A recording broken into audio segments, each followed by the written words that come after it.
1971 সালে বাংলাদেশে সংঘটিত হয়েছিল ইতিহাসের অন্যতম ভয়াবহ গণহত্যা। রক্তক্ষয়ী সেই যুদ্ধের মধ্য দিয়ে স্বাধীন রাষ্ট্র হিসেবে বাংলাদেশের জন্ম হয়। এরপর 5 দশকেরও বেশি সময় পার হলেও পাকিস্তান রাষ্ট্রের আনুষ্ঠানিক ক্ষমা প্রার্থনার বিষয়টি আজও অমীমাংসিত। বিভিন্ন সময়ে পাকিস্তানের রাষ্ট্রপ্রধান, মন্ত্রী বা রাষ্ট্রদূতরা ঢাকা সফরে আসেন। তাদের বিভিন্ন মন্তব্য ও বাংলাদেশের অভ্যন্তরীণ রাজনীতিতে যুদ্ধাপরাধীদের বিচার প্রক্রিয়াকে কেন্দ্র করে নেওয়া অবস্থান এই আলোচনাকে বারবার সামনে এনেছে। কিন্তু বারবার কিভাবে 71-এর অপরাধের ক্ষমা চাওয়ার দাবি এড়িয়ে যায় পাকিস্তান, জানবো আজকের স্টার এক্সপ্লেইনসে। স্বাধীনতার পর থেকেই বাংলাদেশ আন্তর্জাতিকভাবে পাকিস্তানের কাছে আনুষ্ঠানিক ক্ষমা প্রার্থনার দাবি জানিয়ে আসছে। তবে পাকিস্তান সবসময়ই আনুষ্ঠানিক ক্ষমা বা ফর্মাল অ্যাপোলজি শব্দগুচ্ছ এড়িয়ে গেছে, বরং সুকৌশলে দুঃখ প্রকাশ বা অতীত ভুলে সামনে তাকানোর কথা বলে দায় এড়িয়ে গেছে। 1974 সালের 27 জুন জুলফিকার আলী ভুট্টো 3 দিনের সফরে ঢাকায় আসেন। এটাই ছিল স্বাধীন বাংলাদেশে কোনো পাকিস্তানি সরকার প্রধানের প্রথম সফর।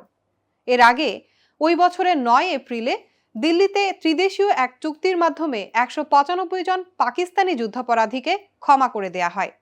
ওই চুক্তিতে বাংলাদেশের স্বাধীনতার স্বীকৃতি দেয় পাকিস্তান। তবে গণহত্যার দায় স্বীকার না করে কেবল অনুশোচনা প্রকাশ করেছিল দেশটি। চুক্তিতে পাকিস্তান লিখেছিল, যদি পূর্ব পাকিস্তানে যুদ্ধাপরাধ সংঘটিত হয়ে থাকে তাহলে পাকিস্তান সরকার এর নিন্দা ও অনুশোচনা করে। দুই দেশের সম্পর্ক স্বাভাবিক করার প্রক্রিয়ার অংশ হিসেবে ভুট্টো ঢাকায় আসেন। তখনও বাংলাদেশের মানুষের মনে 71-এর ক্ষত দগদগে। বিমানবন্দর থেকে মানুষ ব্যানার, ফেস্টুনে 71-এর গণহত্যার বিচারের দাবি জানিয়ে প্রতিবাদ করতে থাকে।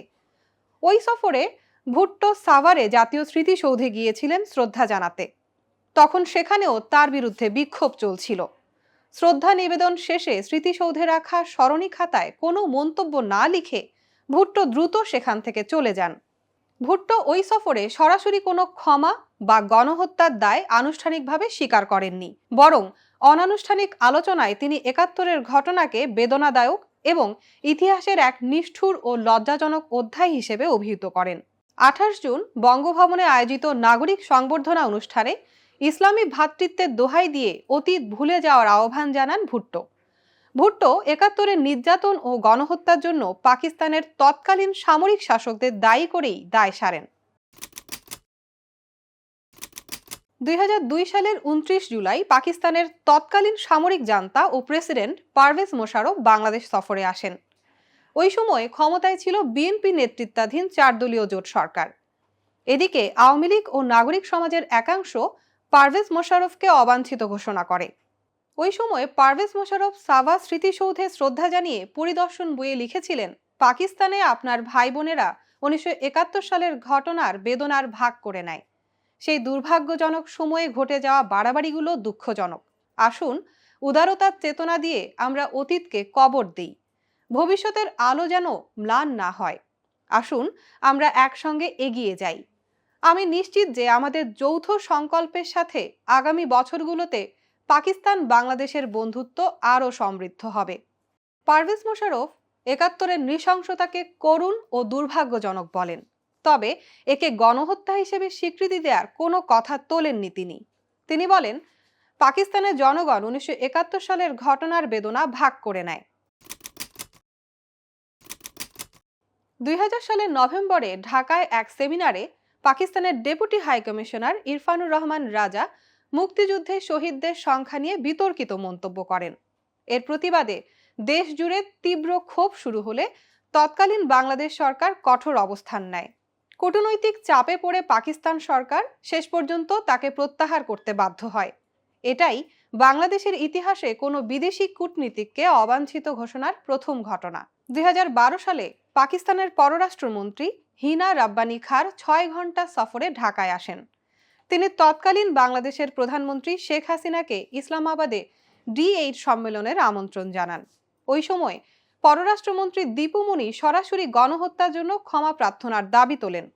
সেই সঙ্গে প্রাপ্য সম্পদ বন্টন ও আটকে পড়া পাকিস্তানি নাগরিকদের ফিরিয়ে নেয়ার মতো অমীমাংসিত ইস্যুগুলো সমাধানের জন্য বলেন। হিনা রাব্বানি এসব প্রশ্ন এড়িয়ে গিয়ে বলেন, পাকিস্তান বিভিন্ন সময় দুঃখ প্রকাশ করেছে এবং এখন সময় এসেছে অতীতকে কবর দিয়ে সামনে তাকানোর। বাংলাদেশে নিযুক্ত পাকিস্তানি রাষ্ট্রদূতরা বিভিন্ন সময়ে বিতর্কিত মন্তব্য করে দুই দেশের কূটনৈতিক সম্পর্কে অস্বস্তি তৈরি করেছেন। বিশেষ করে 2010 সালে বাংলাদেশে যুদ্ধাপরাধীদের বিচার শুরু হলে পাকিস্তান প্রকাশ্যে তাদের এদেশীয় দোসরদের পক্ষে অবস্থান নেয়। 2013 থেকে 2016 সালে যুদ্ধাপরাধে অভিযুক্ত দল জামাতে ইসলামীর কয়েকজন নেতার সাজা দেয়া হয়। এসব দণ্ড কার্যকর হওয়ার পর পাকিস্তানের ন্যাশনাল অ্যাসেম্বলিতে এর নিন্দা জানিয়ে প্রস্তাব পাশ করা হয়। পাকিস্তান সরকারের পক্ষ থেকে নানা সময়ে দেয়া হয় বিবৃতি। 2022 সালের নভেম্বরে পাকিস্তানের সাবেক প্রধানমন্ত্রী ইমরান খান 71-এর নৃশংসতা ও অন্যায়ের কথা স্বীকার করেন। তখন তিনি দেশটির অন্যতম শীর্ষ রাজনীতিবিদ। লাহোরের এক জনসভায় তিনি বলেছিলেন, 1970 সালে নির্বাচনে জয়ী শেখ মুজিবুর রহমানের হাতে ক্ষমতা হস্তান্তর না করে জুলফিকার আলী ভুট্টো ও সেনাবাহিনী তৎকালীন আওয়ামী লীগের বিরুদ্ধে অবস্থান নিয়েছিল। তিনি স্বীকার করেন যে পশ্চিম পাকিস্তান তৎকালীন পূর্ব পাকিস্তানের ওপর চরম অবিচার ও পাশবিকতা চালিয়েছে, ফলে তারা আলাদা হতে বাধ্য হয়। যদিও ক্ষমতায় থাকাকালে তিনি এমন মন্তব্য করেননি। 2025 সালে অন্তর্বর্তী সরকারের আমলে দুদিনের সফরে ঢাকায় এসেছিলেন পাকিস্তানের উপপ্রধানমন্ত্রী ও পররাষ্ট্রমন্ত্রী ইসহাক দার। ওই সময় তিনি দাবি করেন, 1974 সালে ত্রিপক্ষীয় চুক্তি ও 2002 সালে পারভেজ মোশাররফের সফরের মাধ্যমেই এই ইস্যুর নিষ্পত্তি হয়ে গেছে। অথচ আজ পর্যন্ত পাকিস্তান তাদের পার্লামেন্টে কোনো প্রস্তাব পাশের মাধ্যমে ক্ষমা চায়নি কিংবা আনুষ্ঠানিকভাবে কোনো পত্রও বাংলাদেশকে পাঠায়নি।